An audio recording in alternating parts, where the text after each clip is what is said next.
Hello, Sorcery fans. Josh here. Today I want to do something a little different.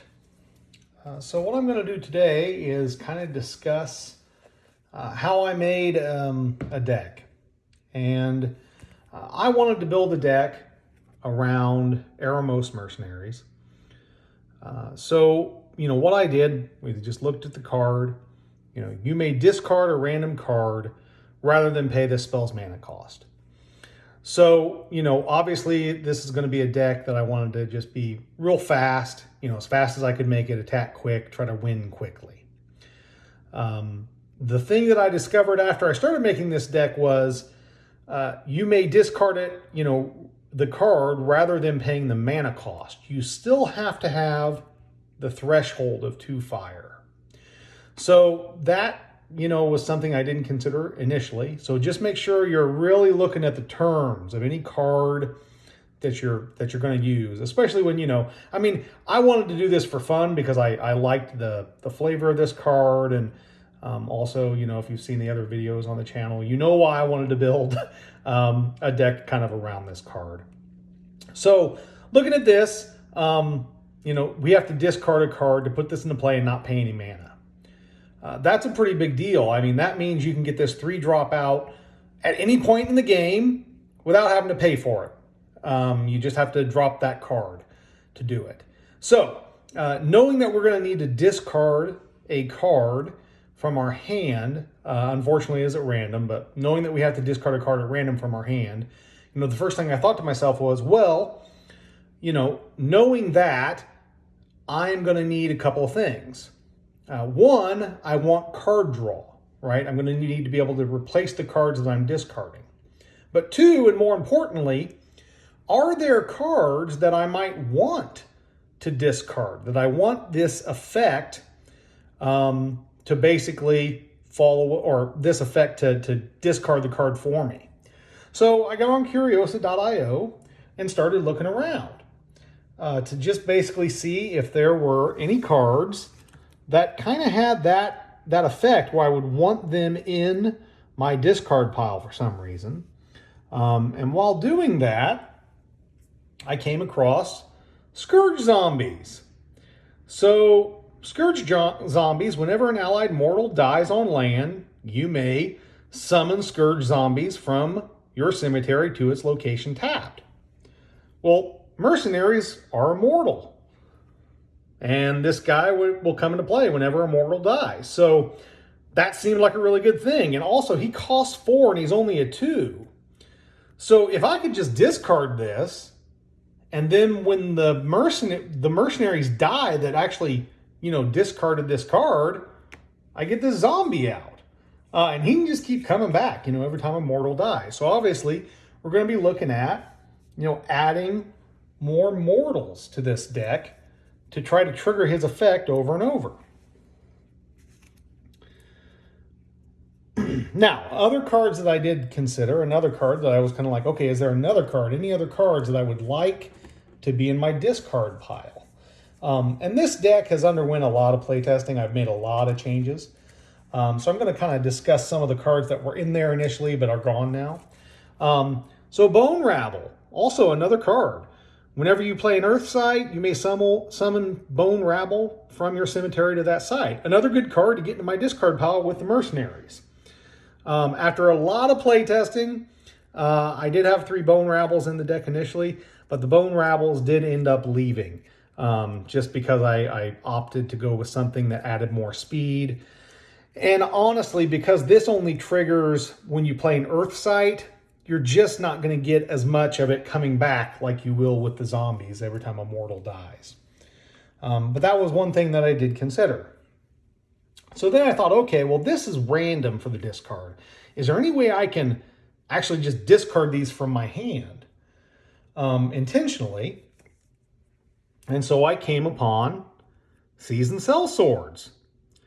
A mortal that, avatars nearby have discard a card, gain control of the Seasoned Sellsword. So my opponent might discard a card to try to get a control of this, and then I'd have to discard a card to gain control back. Now, that's not going to happen very often. Honestly, with this card, I feel like you just want to keep it as far away from your opponent's avatar as possible because you're getting a 4-power critter for 2 mana and 2 fire threshold. But the Seasoned Sellsword obviously matches the theme so far. So she's in the deck. So other things I thought, okay, so I've got these mortals, they're dying. I want them to die so that the Scourge Zombies come back. What else can I get in there that will do that? Then I get at something very interesting. Moonclan Werewolves. Now there's no, as you can see so far, there's no air in this deck. But here's the interesting thing about Moonclan Werewolf. You may sacrifice an allied mortal and summon the Moonclan Werewolf from your hand to the mortal's location. With summoning, threshold doesn't matter. So it doesn't matter if I have no air threshold on the board. So literally I can sacrifice one of my mortals and boom, this guy's out. Well, that seems pretty good when you consider that every soldier token that is generated from a village is a mortal. So you can put that soldier token mortal out on the board turn 1, right?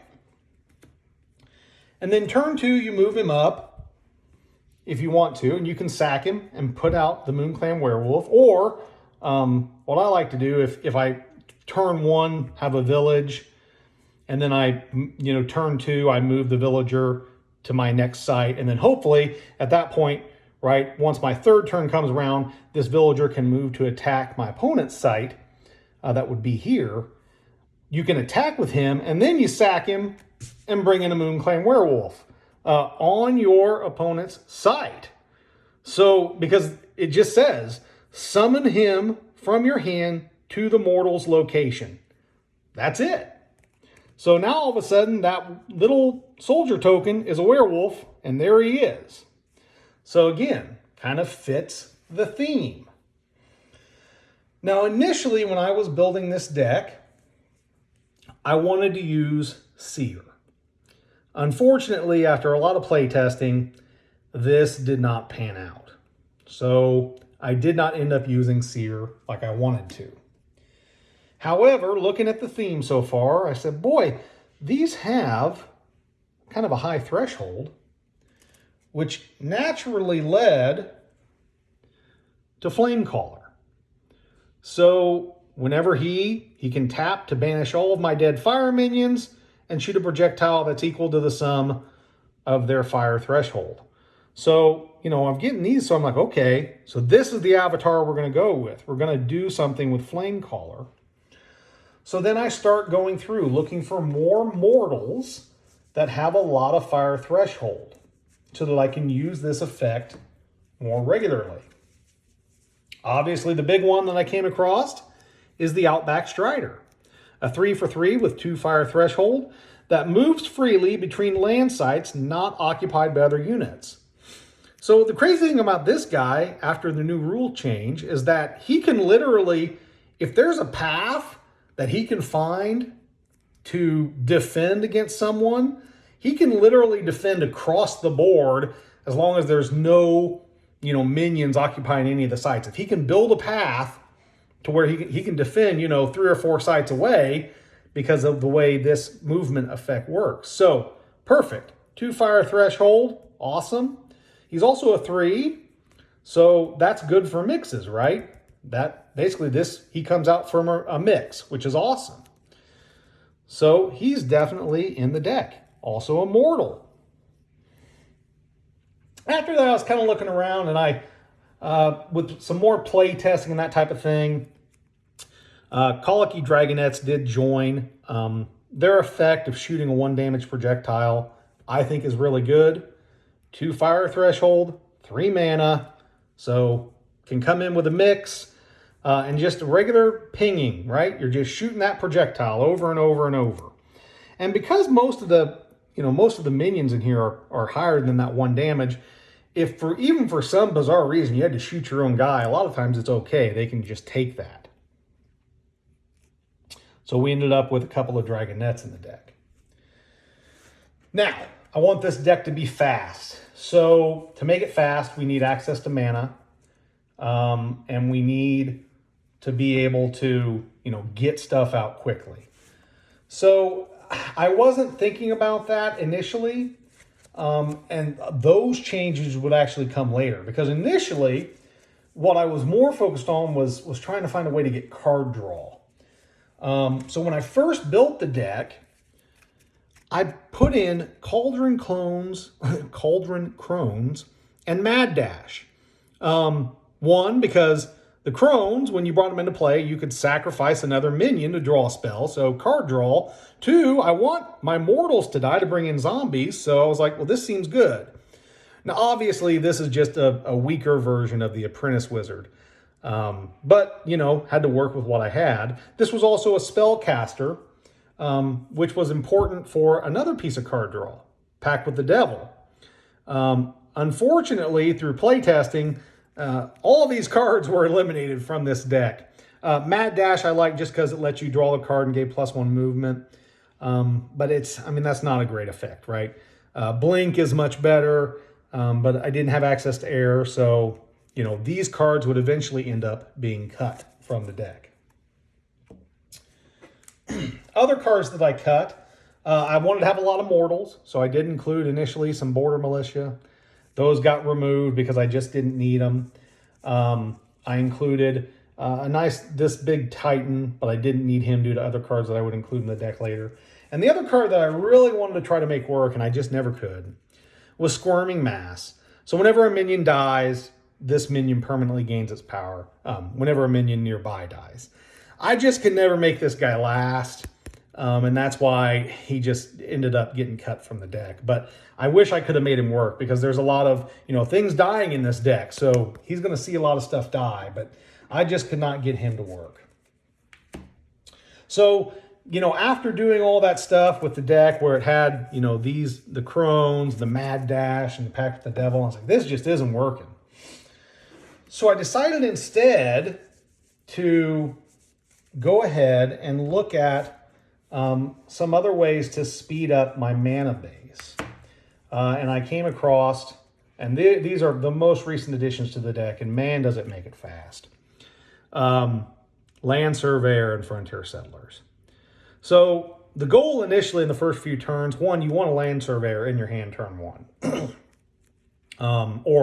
Or something that can get you a Land Surveyor, like a Common Sense, right? So these effects, right, the Land Surveyor is great because he allows you to draw a spell rather than having to waste one of your early draws to draw a sight. So, he's going to get you that sight. We all know that. Frontier Settlers are amazing, right? You can literally put them out, and then the next turn, they can add a sight to your mana base. So that was great. I will say the two Earth threshold is a bit problematic. So these guys are still kind of on the chopping block maybe. But for right now, they're in. So, they are in, and they have really sped up the mana base and really make this deck very fast. So that's where I went to try to increase, just kind of the speed, right? Being able to draw more and more sites, being able to draw more spells because I have the Land Surveyors. Obviously, Common Sense is a great card. We all know that. I don't need to go into the reasons. You got deck thinning, get the cards you need. Obviously, I talked a lot about mixes. So the mixes went in for obvious reasons because they could pay for your Dragonettes, they can pay for your Striders, they can pay for your Mercenaries. I did add a little bit of removal in the form of 2 Minor Explosions. And then the other cards, I wanted to initially, when I made this deck, I didn't have a lot of high-end cards into it, but I just wanted to see how formidable I could make it. So I did drop in a Poison Nova for kind of a save my rear end type of effect if I was getting really desperate. Obviously, there's a Dispel. We all put in a Dispel just in case. You can always Common Sense for it if you need to. Jihad obviously makes a lot of sense. We got a lot of good fire minions in the deck with the Dragonettes and these mortals. So that made a lot of sense. And then we just dropped in some, the high-end cards, let's face it. 2 cores, a stone, a death dealer. Honestly, with these 3, plus the surveyors and the settlers, this deck may have too much dedicated to mana draw and not have enough big kind of win the game with something at the end. But, for now, that's kind of how it is. Also, I didn't think Death Dealer was a mortal, but he is, which I think is hilarious. I thought he was a spirit, but I thought that was a nice addition to this deck. Just kind of as an end, kind of to hopefully hold off, they get some big in-game monster. You're going to kill everything. And then when everything dies, your Scourge Zombies come back and hopefully finish off the game for you. But that is what this deck kind of looks like right now. I really enjoy it. It's very, very fast. So that's kind of what I have been doing with this deck. And again, this wasn't meant to be competitive. I wanted to build a deck around this common. So, this ordinary card, I'm like, you know what? I want to just see what can I do with this? And this is what I came up with. It might not be the greatest deck in the world. Well, it's not the greatest deck in the world, but it's effective. I mean, I've used it quite a bit, and it works very well for me. So that is my Flame Caller deck. Now you're saying, well, what about the sights? Okay. So the sights in this one, I admit I'm probably still refining a little. Obviously, we do have 3 steps in the deck because you should have 3 steps. If you're doing that, you should always have your duel for whatever you're doing. I went ahead and added a furnace or smokestacks. I don't know why I said furnace. Vesuvius, of course, River of Flame, that was in there as well. And then it was just a bunch of ordinary sites. Again, I wanted mortals. I need mortals. So the best way to get mortals is to play villages. So ended up with a total of, I think it's 9 villages. 1, 2, 3, 4, 5, 6. Nope, just 8 villages. So 8 villages in the deck. And then had 6 deserts. The deserts, obviously, there's a lot of fire in this deck. So you definitely want to make sure you've got 2 fire threshold. So that's why there's so much fire in this deck. I was trying to find maybe some more earth sites that would fit. And obviously, earth has a lot of great sites. But at the end of the day, I want those mortals in this deck. I need those little soldier tokens to sack, to die, to bring my zombies back and all that. So a lot of villages. I think a lot of this plays in a way that, if you were to play this deck, if you have experience with sorcery, you'll be like, oh, okay, I understand exactly what the goal of this deck is. But really, again, turn 1, my focus is to get that land surveyor in my hand, to try to, or a common sense. If I'm lucky and I get a Moonclan Werewolf early, or get a mix with, the mercenaries or a Strider early. That's kind of what, this deck is. It's just real fast, trying to get across the board very quickly. But let me know what you think of it. And if you like it, if you got suggestions, if there's other things you think, oh, it would be cool if you included this or that, but just make sure you tell me what you want to cut.